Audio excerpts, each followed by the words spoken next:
Good afternoon to everybody. Thanks for clicking on to edition 105 of the Global Weather and Climate Report live stream. It is a rather blustery, almost autumnal feeling day here at Vogan Weather HQ. Back in the usual setup once again, and I've got to say it is wonderful to be home. 25, 26 hours. Slightly behind schedule, but nonetheless, we are home safe and sound.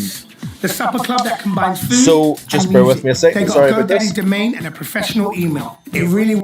Okay. We'll get there in the end. So, how is everybody doing this afternoon? What are you up to? Are you having a good weekend so far? It has been a rather busy weekend, I must admit, so far. For myself and Lindsay, we got back around 7:30 p.m. on Friday. Went to visit the in-laws back yesterday afternoon. And then I had a nice Chinese with my stepson, stepdaughter-in-law, and also Lindsay. Then we went to see mum and dad this afternoon. Got groceries, and I'm literally just home. So slightly unprepared, I must admit. But nonetheless, I'm here anyway to do today's live stream. So anyway, how is everybody doing?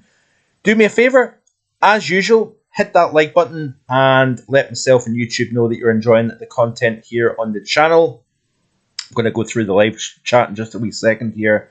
But thanks to Lisa for moderating today's live stream. Much appreciated, as always, to yourself, Lisa. Hope you're having a good weekend as well. Plenty of things to talk about. It might be a little bit back and forth as usual, but nonetheless, it wouldn't be a Vogan Weather live stream without going back and forward and jumping from here and there.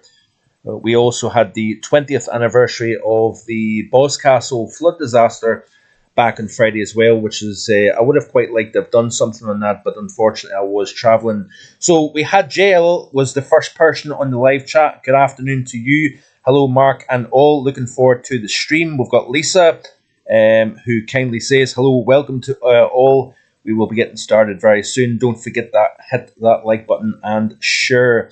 We've got Katrine. We've also got Mark Kinnish as well. Very good afternoon to you, both Katrine and Mark. Katrine saying, good afternoon, Mark, Lisa, and JL. I hope you are all having a fab weekend. We've got Mark. Hi, Mark, and glad you enjoyed your holiday. You know, Mark, I had a fantastic holiday, even though there was a little bit of stress involved at the very end with the delayed flight, a lot of standing around. And without kind of going into too much boring detail, I suppose one thing that you could say is, a lot of people would say, it's great, you've got an extra 24 hours in Brazil, you can enjoy it, make the most of it. Unfortunately, it doesn't necessarily work that way. A lot of standing around. Once we were told, we were literally standing, looking at the plane, ready to board, excited about a long 11 hours stuck in a tin can, but we were looking forward to getting home, and then on the screen, cancelled. In fact, it was actually a fellow passenger that said, do you realise that the flight to London is cancelled? We didn't actually know. There was a delay of a half an hour for boarding. That was the only thing that was amiss, I suppose. And then it was cancelled. So standing around probably for about an hour and a half after being told that. Then we got our vouchers. Then a bit more standing around. Went and obviously had to go back through passport control because you had left. You'd crossed the Brazil border essentially, so you had to re-enter Brazil, and then we had another standing around of about an hour just to get the taxi. So obviously you've got a plane load of folk all going to the same hotel, bit chaotic, and essentially to cut a long story short, this was from about 4 p.m. all the way till 10:30 at night. We had an hour's taxi drive, kind of cooped up, squashed, going to the hotel, which was about an hour away. Then we had another hour standing in line to check in. So by the time all that is done, you're kind of knackered. You don't really get the benefit. Up in the morning, breakfast, sitting around, then off to the airport once again. Again, cooped up because they just ram you into the taxi. And yeah, it was fun. Out of all the places I've travelled to, been to America over a dozen times, and that's the first time my flight has ever been actually cancelled. So yeah, it was interesting. I'm sure, Lisa, I'm sure you've had a couple of cancellations in your day, I would imagine, and I'm sure other folk has had cancellations also to contend with. But it was a first for me, I must admit, and it was a first for Lindsay. So we've got so Katrine saying, I would love to have the rain experienced in northern Scotland. I probably missed a couple of comments here, so I'll scroll up a little bit more. We've got Paul James. Good afternoon to you, Paul. Hope you are well, my friend, and enjoying your weekend so far. So let me see here. Just bear with me a little second here. A north-south divide. Need some rain down here, so are up for a swap. And that's the thing, to be quite honest with you, I don't think it's been an overly wet August. Now, obviously, I've been away for 10 days, so going by my weather station, there was a couple of days that I've kind of been close to 10 mil on two separate occasions, but overall, I don't think it's been anywhere near as wet as last August. So that's quite, I think it's been a drier than average August, hands down, quite comfortably. We've got David Vogan, my dad, on the live chat as well. A very good afternoon to you, albeit I seen you an hour ago. But what's he saying here? Sorry.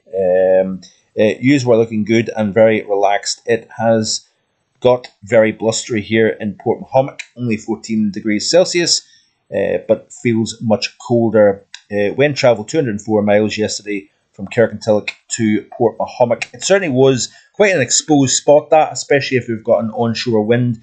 Port Mahomet can actually be a little bit sheltered if you've got an east wind, but obviously it's west facing, so quite often it gets quite a lot of exposure.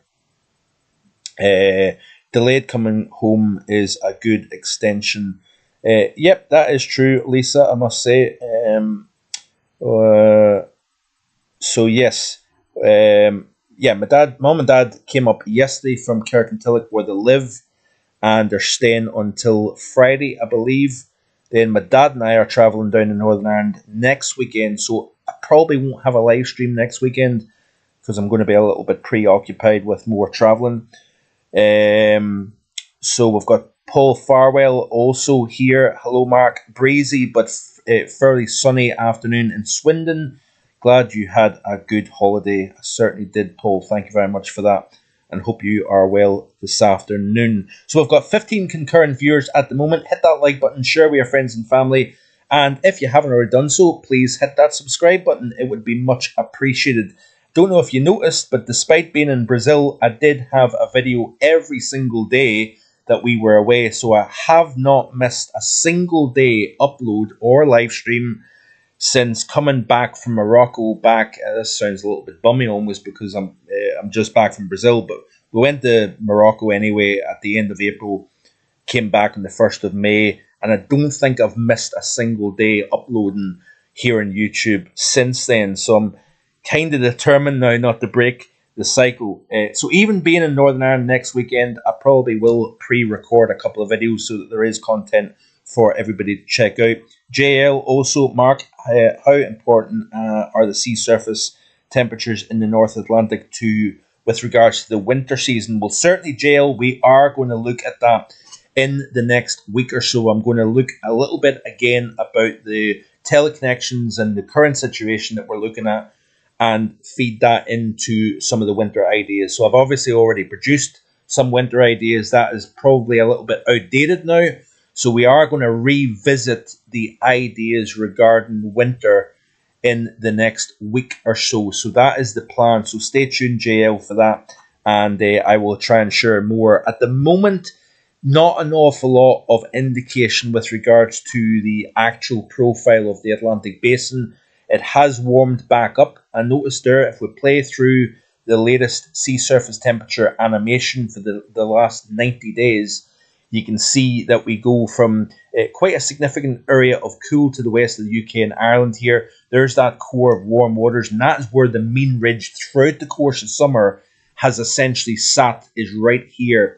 Now, during the second half of the summer, we've seen a trend to warmer. We've seen a trend to higher pressure as we've progressed into the month of August here overall.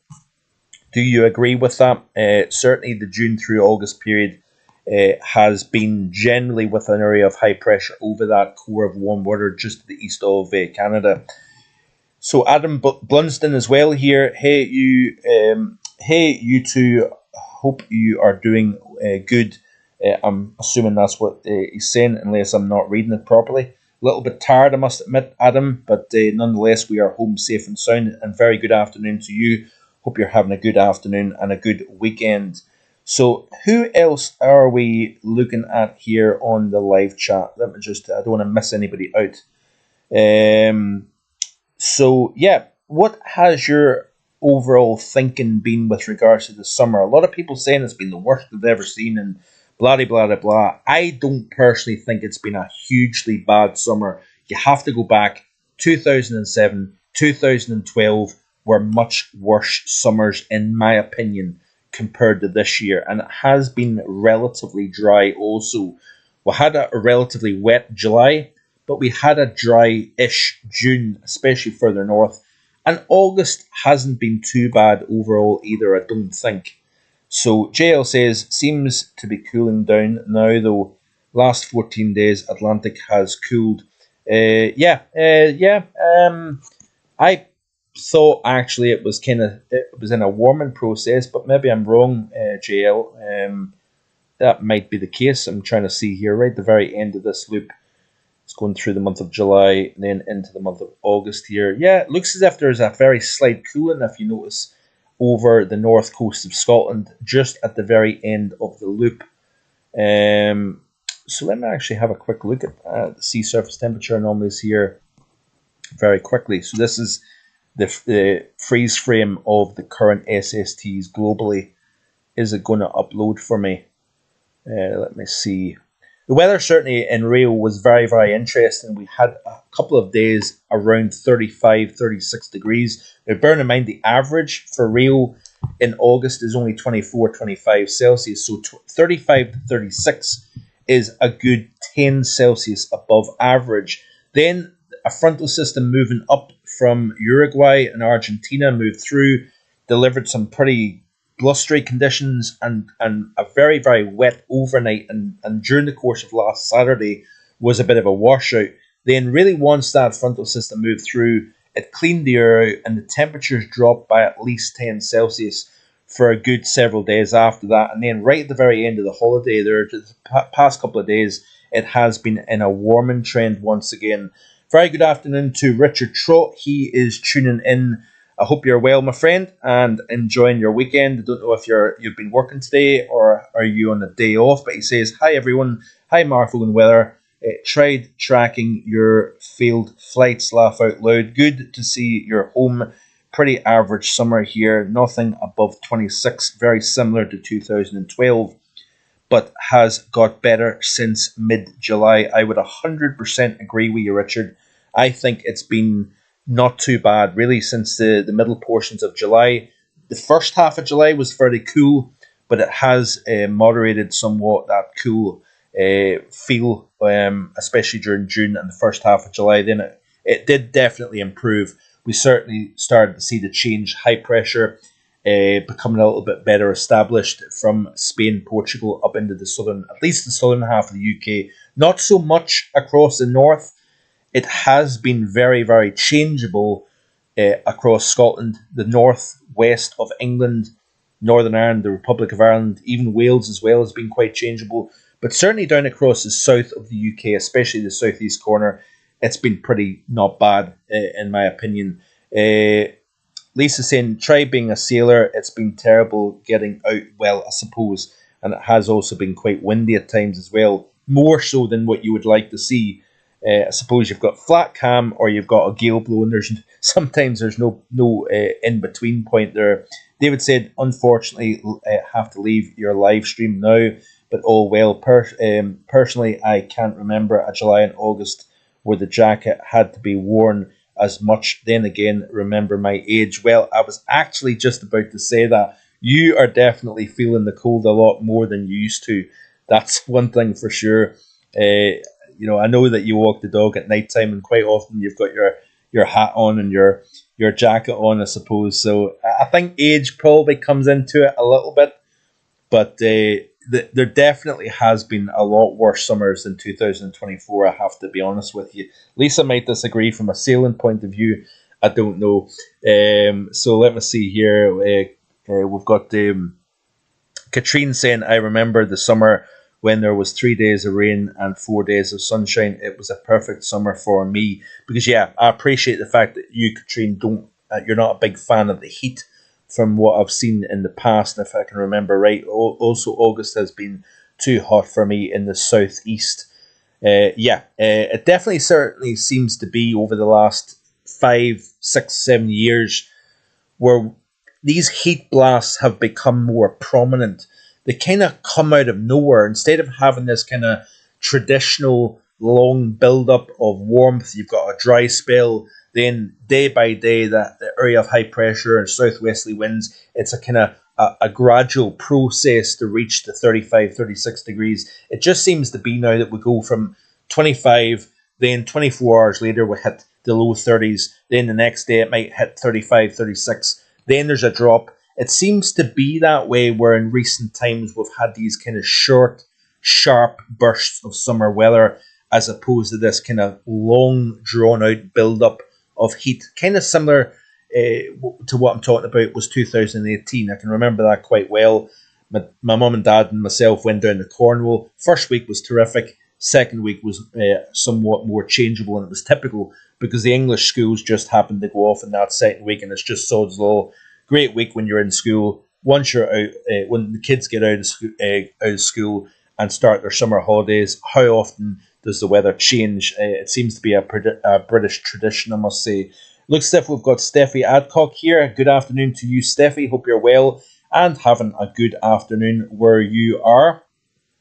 And we have I missed anybody out? I don't want to miss anybody out before I start going into today's content. So we've got currently 17 concurrent viewers. A very warm welcome to everybody.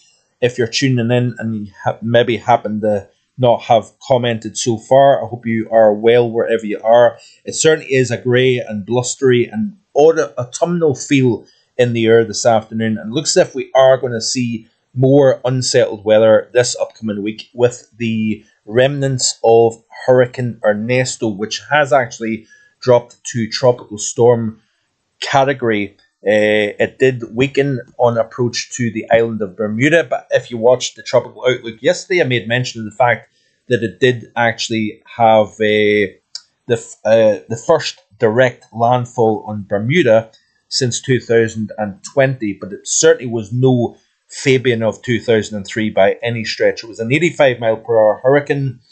It weakened from a Cat 2 to a Cat 1.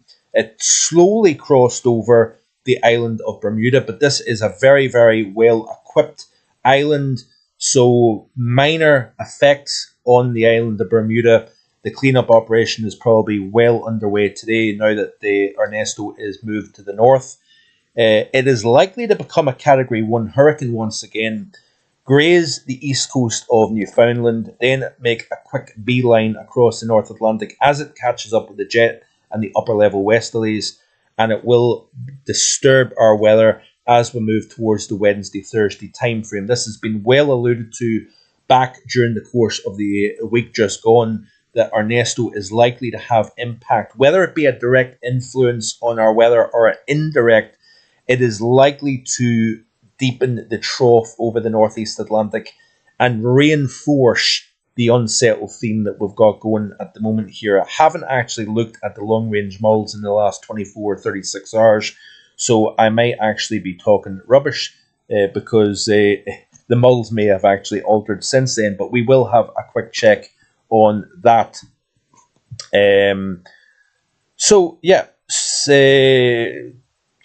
Have I missed anybody out here? Let's get into today's content then and see what's cooking with regards to the weather. So let's start off by looking at the 2-meter temperature anomalies globally for the first half of August here, or through the first 18 days of the month, and this is how it's looking. So over North America, you can see here that Canada has seen a fairly warm August. We've had some temperatures into the low 40s in places such as Lytton in British Columbia, for example. Alaska looks as if it's had a relatively cool first 18 days of August. The western side of the United States, warmer than average, extending into Texas and the south. But it's been relatively cool through South and North Carolina. I know it's a bit hard to see. In fact, what we'll do is we will look at North America close up. So there we go. This is the first 18 days of August. You can see here, slightly cooler than average, especially to the east of the Appalachian Mountains. Looks as if Tennessee and Kentucky, and right the way up through the Mississippi Valley, the Ohio Valley, into the northern plains, central plains, relatively cool through the first 18 days of August here. Like I say, warmer than average. Florida, Georgia, right the way across the south, up the western side of the continent as well, has been warmer than average. Newfoundland, warmer than average, and pretty much the majority, with the exceptions of southwestern Ontario, Saskatchewan, Manitoba, has been rather cool. So it's quite a contrast actually over the province of Manitoba. Quite a cool first 18 days in the south, warm central and northern portions of the province here. Very, very warm. We've seen temperatures into the mid-30s all the way up into Northwest Territories. So it's been pretty hot in this region of the world during the month of August. Look at northwestern portions of India, into Pakistan. Very, very cool anomaly here. And in my opinion, it's due to the fact that we've had a lot of monsoon rainfall in this region of northern India. We've also got down the eastern side of India as well, a little area of cooler than average. And then we've got central and western portions and the far south of the subcontinent, rather warmer than average here. Down across Southeast Asia, it's been warmer than average. Central and eastern China, warmer than average. Up through North and South Korea, Japan, it's been very, very hot here during the last couple of weeks, and it's been another hot summer really overall for Tokyo and the overall nation of Japan. But that is a very significant anomaly of cool, and like I've already said, it's down to a lot of increased moisture from the monsoon circulation. Southwestern portions of China also rather cool, and it looks as if across northwestern Kazakhstan, parts of western Russia, even eastern Russia, you can see here up towards the far east of Siberia here. So Yakutia, for example, on Yukon, I would imagine we've had some rather cool days based on this cold anomaly. And obviously we'll be looking at this area in later in the next couple of months here with regards to the increase in snow cover. That's another factor that we will take into account. Looking at Europe, how is Europe looking in terms of the first 18 days of the month? Well, looks as if also we've seen that extension of cool out of Russia into the western side of Europe here, or eastern side of Europe, should I say, that extension of cool here. So that is a bit of a turnaround actually based on what we're seeing during the month of June, July. That's a little bit of a change overall. And we've really seen the high, albeit it's continued to boil the Balkan region, all-time records being closely matched, if not broken, in a few countries. Serbia, Belgrade, for example, having a brutal summer overall. But the core of the high during the second half of July and the first half of August has been shifting westwards.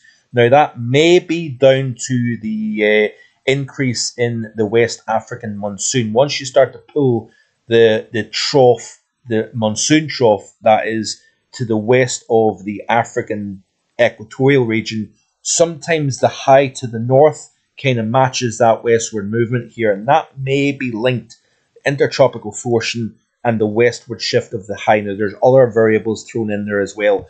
The change in the season as well, sea surface temperature change as well. That all has to be taken into consideration with regards to the change in the dynamics and the atmosphere here. Richard actually says, I'm currently on day 3 of 13 working days on the bounce, but now only just over 3 weeks to my holiday to La Pineda. so balance will be restored. Certainly hope you're not working too hard, my friend. We've got Gavin Partridge in the house as well. A good afternoon to you, Gavin. Hope you're having a good weekend so far, my friend. SSWs can occur in November, but would usually be focused on Canada, says Gav. I would imagine he's replying to some comment perhaps further up the live stream. How are you doing, Gavin? Hope that ankle of yours continues to heal, my friend. It certainly has been a rough past few months for you, but I hope you are doing well. Hope your channel is doing well as well and continuing to grow. Gav says, counting down the days rich to Richard's holiday in La Pineda. I'm sure you're certainly looking forward to that. It's been a busy time in the work schedule, I know, for you, Rich. So I hope you enjoy that holiday, my friend, when it comes. Well earned and well deserved, as always. So the northwest of the UK is actually running slightly below average, but the rest of it average to above average, especially the further south you go over the British Isles. The Republic of Ireland as well, a little bit of warmer than average from the southwest up towards the Dublin area, but all in all, it's average elsewhere. Northern Ireland looks as if it's average according to the CDAS data. And let's move on to down under. Let's have a look at Australia and see. Generally warmer than average. That's despite the fact that we've had a tanking in the AAO, or the Antarctic Oscillation. Look at this here. Back at the very beginning of August, it dropped below the scale here. So that's a very, very significant negative Antarctic oscillation. But yet we've not really seen a particularly significant influence in terms of cool and wetter than average. These Antarctic oscillations, when they go into the tank, tends to increase rainfall and decrease the temperature over Australia. Not complete expert on that overall subject or this part of the world in terms of weather, but I know that there's not been as much of a response from this negative AAO as has been the case in the past. You notice it's actually expected to go back into positive territory for the first time since the middle of July, which is quite interesting here. But I certainly think the cool down that was seen in Brazil was a possible response to this AAO going into the tank. We had that frontal system moving quite far north into the tropics, and we've seen that big drop from 10 above to 5 below average, which was quite an interesting experience actually to think about it. 35 degrees one day, and then 2 days later it didn't even reach 20 Celsius. That is quite a significant shock to the system, I must admit. So yeah, let's crack on. Have I missed anywhere out? Let's look at Africa and see what the anomalies are looking like with regards to the first 18 days of the month. Look at sub-Saharan Africa. That is quite a significant anomaly, and that is down to the intertropical convergence zone and the wave activity here moving from the Ethiopian highlands westwards across the continent, and then obviously these waves move out into the Atlantic basin, hence the development of Ernesto. That was an African wave back a couple of weeks ago that moved off the continent. Then obviously when we flew down through the tropics, it was pretty bumpy for a period of time. Nothing extreme, but it was pretty bumpy for a good 2.5 hours flying down through the equatorial belt here. It was quite interesting to see that. And even the cloud tops were above our flight level. Our flight level was around 38,000 feet, but you can actually see the clouds above us. And essentially, when you've got these really high, cold cloud tops, pilots can't fly above that because they're actually too high. They're actually punching into the lower stratosphere as well. The best thing to do is fly around them, and that essentially is probably, but generally speaking, it's bumpy flying through the ITCZ anyway. But we probably avoided a couple of stronger sails. You get the bumpiness, but it could have been worse. You can get the cloud tops that can reach 60,000 feet, and obviously planes, commercial jets can't fly above anywhere near that level, obviously, so you have to kind of fly around it to avoid some of these very deep convective sails. But that's an interesting anomaly, isn't it? Extending from the far east to the far west of equatorial Africa here. That is where the ITCZ is positioned. There's the Cape Verde Islands right there, Canaries. etc., etc. So let's look at South America here. First 18 days of the month is running generally average to above average. So yeah, no huge surprise there. Let's actually have a look at the Southern Hemisphere. And yeah, in response to that minor sudden stratospheric warming that we've seen, the tanking of the Antarctic Oscillation, and lo and behold, we probably have a record-breaking warm Antarctica for the month of August. This is probably one of the warmest, if not the warmest August on record for the Antarctic land area. So that is quite interesting. Looking at the Northern Hemisphere, and generally speaking, we have got quite a mix and match of areas of cool versus warm. Looking at the tropics, this is the latest from the National Hurricane Center. So you can see here with Ernesto pulling away now well to the north of Bermuda. It is starting to make more of an easterly turn now as it catches the westerlies. Looks as if the NHC has it staying just off the Avalon Peninsula of Newfoundland. Then it's going to accelerate as it catches the stronger winds in the mid and upper levels of the North Atlantic and head towards the UK here. So let's have a look at the models here with regards to the upcoming period. And we'll look at Ernesto first, in fact. So this is Ernesto, the latest of the Tropical Tidbits site. And you can see the system is kind of reorganized, if you notice here. So it was in a somewhat shared environment. Water temperatures 27, 28 Celsius, so it was conducive for harnessing a tropical cyclone and even strengthening, but it didn't do so. And I think it was down to some shear coming in from the west and southwest that was blowing a lot of the convection to the north of the circulation, a lot of exposure on the southern side of the system. And it looked at it as if shear, from what I can see anyway, increased slightly just before making landfall in Bermuda. Then we may start to see a more conducive environment, so therefore the system regaining hurricane status. It is currently tropical storm status, but it's expected to become a weak Category 1 once again and head north. Looking at the latest forecast models here, and you can see what it is indicating. So let's have a look at the GFS ensemble. It looks as if it's kind of honing in on a track kind of towards the northern half of Ireland, northern half of the UK, and I think we're going to increase wind and rain across the British Isles and subpar temperatures in response to this system. Some of the models just a day or so ago took a lot to the south, some to the north, and some in towards the UK and Ireland here, but it looks as if there's more GFS ensemble now really honing in on more of a direct influence on the British Isles here. And essentially that's what I've been saying for a good week or so now, that I think Ernesto is going to deepen the trough and reinforce the Atlantic pattern that we've got really at the moment here. Very distinct negative up towards Iceland, positive to the south. The southeast of the UK has really had a pretty decent run since the middle of July. I think that's a fair assessment in terms of the weather pattern. So let's have a look and see what the models are showing here. So let's look at the GFS ensemble, and just bear with me a wee second here, and look at the we'll look at the North Atlantic view here. So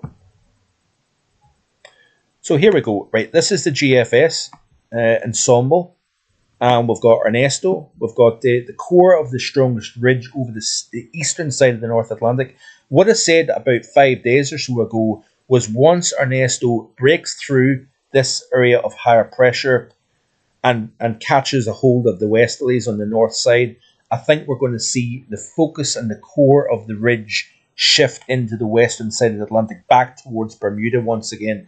And I think we're going to start to see this kind of recast in the atmosphere, the deepening of the trough towards the UK and Ireland, the core of the ridge over this western side of the central or subtropical Atlantic. So let's play through the loop and see what the latest GFS is showing. So there you go, Ernesto round the top of the high.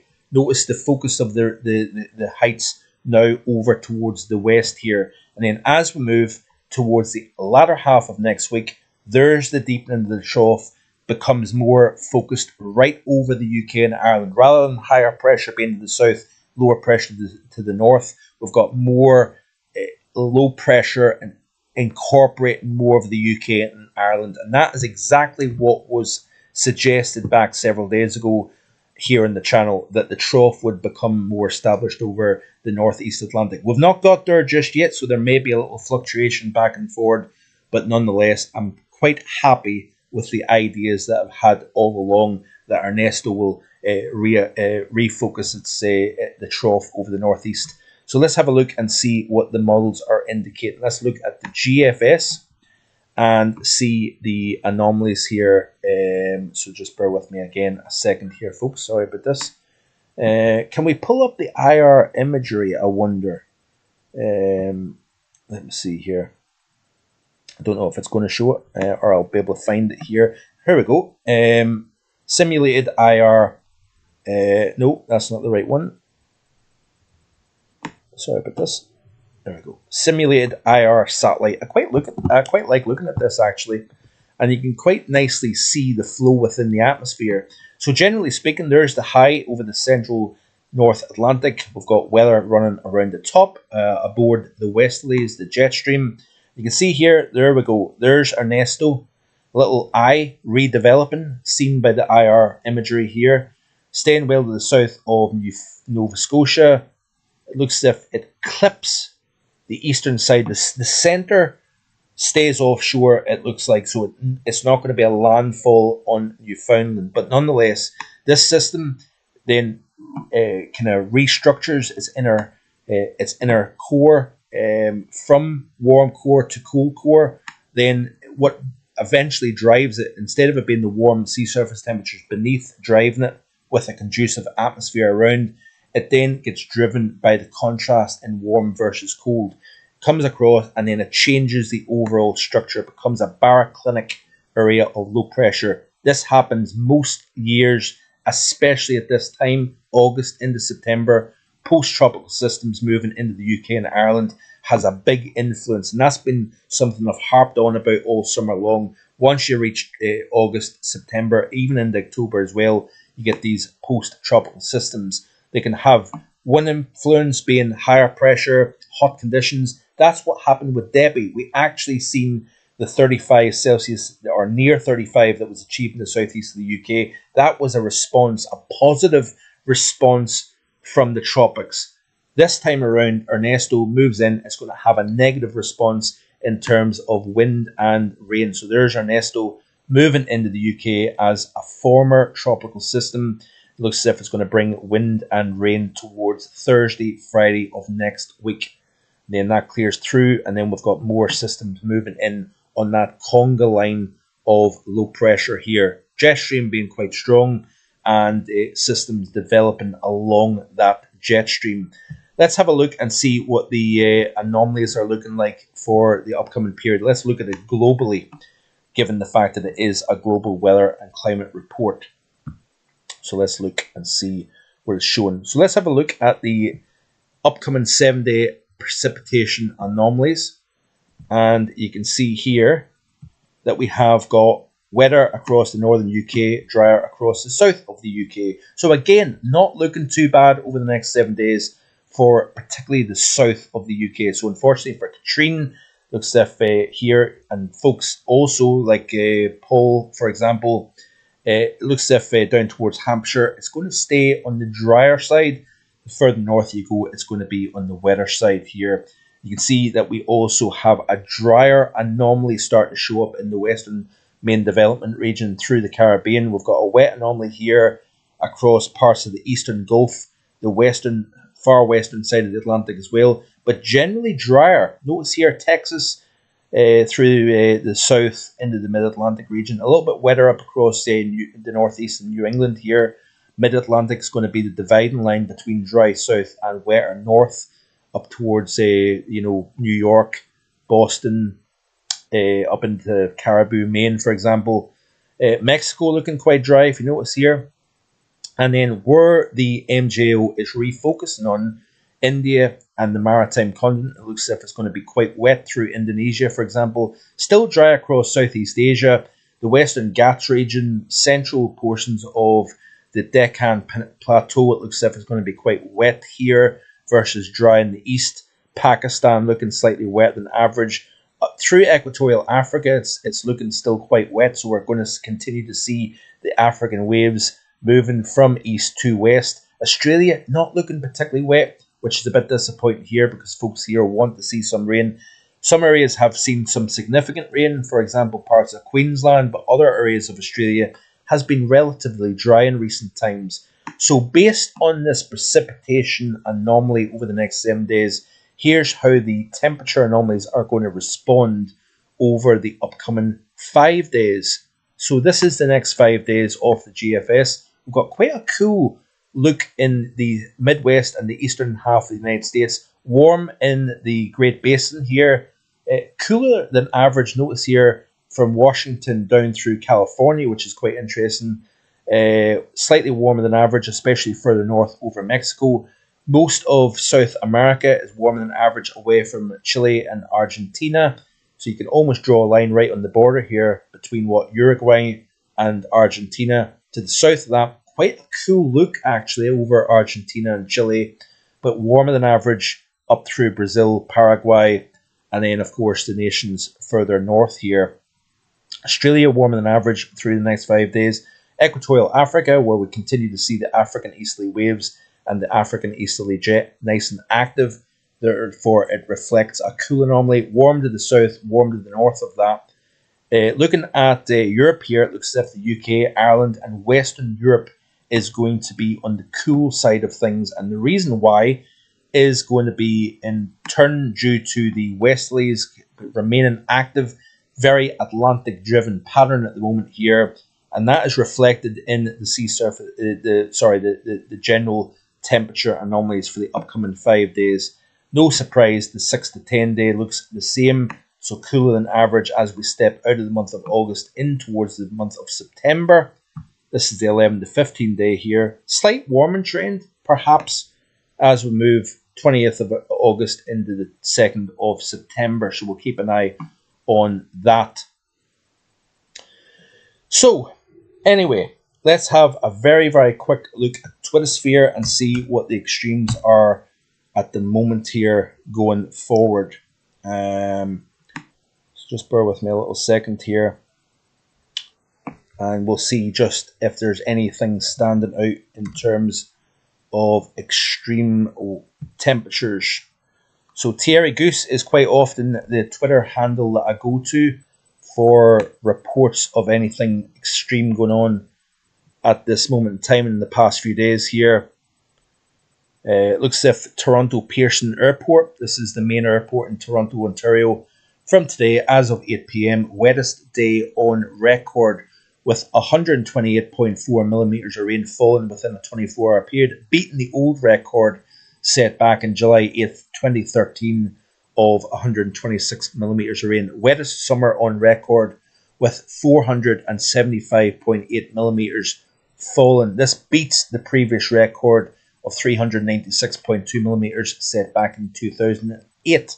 So a very, very wet summer for Toronto, and that is quite interesting to see. The 90-degree Fahrenheit low this morning at the Phoenix Sky Harbor brings the count to 35 days this year, already tying last year's record. This record, as well as, is conditional on the low holding through midnight. So there's been, from what I can see here, there's been 35 days where the minimum has been 90 degrees Fahrenheit. I hope that I'm reading that right, by the way, but that is crazy stuff, isn't it? Down in the Balkan region, no surprise, we've got more days of 40-degree weather, 42.9 at Mostar, which is 0.2 from the Bosnian all-time record. So that is pretty crazy stuff. It really has been a brutal summer down in the Balkans, I must admit. For folks in the UK, and you don't like heat, to be honest with you, you wouldn't want to have, even if you like heat, I think low 40s day after day is just too much, in my opinion. But yeah, All-time records being threatened, if not broken, in parts of the southeast of Europe here. Iran, many all-time or monthly records have been broken in eastern Iran. These days, 49.7 achieved at an elevation of 711 meters above sea level at Tabas. Also, 48 Celsius was achieved at the Balochistan in Pakistan, a new monthly record at the station, and only 1 Celsius below the August national record. Obviously, the hottest time of the year is in May, so obviously we've long passed the hottest time of the year, but the temperatures achieved of 48 Celsius in Pakistan in August is pretty crazy stuff. We've also had some exceptional downpours in parts of France. Toulouse, for example, 49.4 millimeters of rain fallen. Now, is that over? What is that time frame? I wonder. So within a 7-hour period, we had 49.4 millimeters of rain fallen in Toulouse in southern France. Let's see here. So yeah, again, to do with that Toulouse rain. Just trying to see if there's anything else to show you before the end. We did have a typhoon that grazed to the east of Ample, I think it was called. We're not trying to do a little bit of a video on that, because that was quite a deep typhoon that moved not that far to the east of Tokyo, obviously the largest population centre on the planet. It did bring damaging winds and heavy rainfall, but I will look at that. I'm not massively prepared today, I'm afraid. I do apologise for that. I'm sure you will understand the fact that I've been travelling quite a lot in the last day or so. But yeah, I think that's it for today, if I'm being honest with you. I'm a little bit tired, and it's near dinner time, so I will try and round up. But I'll tell you what, let's have a quick look at the live chat and see what folks are showing. So, as always, do me a favour, and if you haven't already done so, please hit that like button before you leave today's live stream. It would be appreciated very much so. So, let me see here if there's anybody else that's tuned in. A very, very good big thank you to Steffi Adcock, Richard, Paul James, Lisa, obviously, for moderating today. I think Lindsay did tune in at one point, so a thank you to Lindsay for tuning in. And let me see, JL, we've got Mark Kinnish, we've got Adam Blunston, all has tuned in. David Vogan also tuning in earlier, and I do know that my mum is tuning in as well. So again, a good afternoon to you, and thanks for meeting up earlier. It was nice to have a wee coffee and a wee catch up as well. You're looking both very well, I must admit, and I hope you have a restful rest of your week up in Port Mahomack. So yes, that is it for today. Thanks for tuning in. Hope you all enjoy the rest of your Sunday and your weekend. Back with the European Outlook as always tomorrow afternoon. So we're going to be looking at Ernesto, what influence it's going to have, how much rain we may see, how much wind we may see as well, and how that might affect the pattern going forward. So plenty of reason to stick around here in the channel. I am going to do more tropical outlooks over the next couple of days, and there will also be some discussion with regards to winter 2024-25 as well. So a lot of content to come in the days and weeks ahead. So I would greatly appreciate it if you could stick around. Subscribe if you haven't already done so. Share the love with everybody if they are interested in weather. And as ever, enjoy the rest of your day. Thanks very much, everybody, for tuning in, and have a wonderful rest of your day. Back again tomorrow, as always. Bye for now.